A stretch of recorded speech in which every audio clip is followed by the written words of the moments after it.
Matul ix-xhieda tal-ex Chief of Staff Kastilja ħarġu diversi fatti uħud minnhom ġodda u oħrajn li kienu konfermati minn Keith Schembri. Barra minn hekk kien hemm diversi mumenti waqt l-inkjesta pubblika dwar l-assassinju ta' Daphne Caruana Galizia fejn l-imħalfin li jiffurmaw il-bord deru biċ-ċar li ma tantx kienu qed jemmnu l-verżjoni li kien qed jagħti l-ex Chief of Staff. Fatt. Id-data tal-elezzjoni ġenerali bikrija kienet deċiża qabel ħarġu l-allegazzjonijiet dwar il-kumpanija E-Grant. Keith Schembri ikkonferma li d-data tal-elezzjoni bikrija kienet deċiża bejn frar u Marzu tal-2017, ferm qabel l-20 ta' April, id-data li fija Daphne Caruana Galizia kienet kitbet dwar E-Grant. Fatt li jgiddeb lil Joseph Muscat li dejjem qal li raġuni għalfejn sejjaħ l-elezzjoni ġenerali bikrija kienet minħabba l-allegazzjonijiet dwar E-Grant. Fatt, Keith Schembri kien informa lil Joseph Muscat dwar 17 Black. Fix-xhieda tiegħu Keith Schembri konferma li kien qal l-ex Prim Ministru dwar il-konnessjoni tiegħu ma' 17 Black u li kien jaf li ita Jorgen Fenech. Dan imur kontra dak li dejjem sostna Joseph Muscat li ma kienx jaf ta' mini 17 Black. Schembri ddikjara wkoll li ma kien jagħmel xejn minn wara dar Joseph Muscat. Fatt. Keith Schembri qal li l-istrutturi finanzjarji tiegħu fil-Panama u New Zealand ma kellhomx jaqsmu xejn ma' dawk ta' Konrad Mizzi. Minkejja li huma prattikament identiċi, kienu mnedija mill-istess kumpanija ta' awdituri, Mix-Xhieda, u kellhom jieħdu ammont ta' flus identiku għal xulxin, Keith Schembri qal li l-kumpanija Tilgate fil-Panama u Trust fi New Zealand m'għandhomx jaqsmu xejn mal-kumpanija Harnville fil-Panama u Trust fi New Zealand li Mix-Xhieda fetħu għall-ex Ministru Konrad Mizzi. Fatt.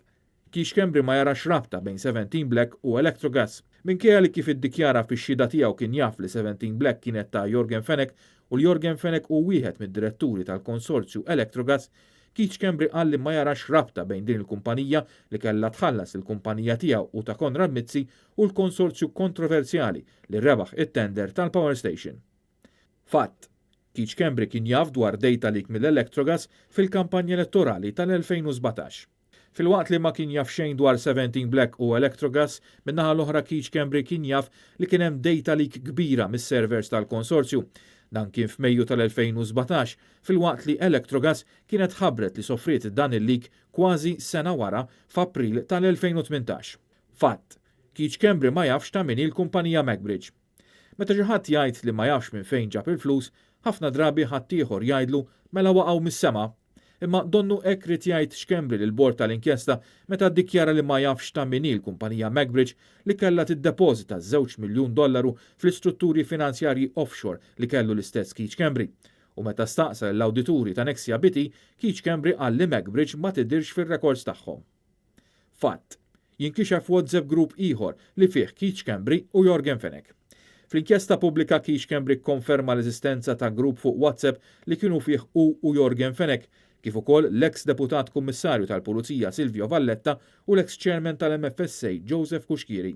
Silvio Valletta rriżenja mill-korp f'Jannar li għadda wara li sar magħruf li kellu ħbiberija mill-qrib ma' Fenech fl-istess żmien li kien qed jinvestiga l-assassinju ta' Daphne Caruana Galizia. Joseph Kuxkiri irriżenja minn chairman tal-MFSA f'April li għadda wara li ġie żvelat li fl-2018 kien mar Las Vegas flimkien ma' Jorgen Fenech meta kien chairman tal-Awtorità tal-Logħob u l-istess awtorità kellha kawża kontra il-każino ta' Jorgen Fenech.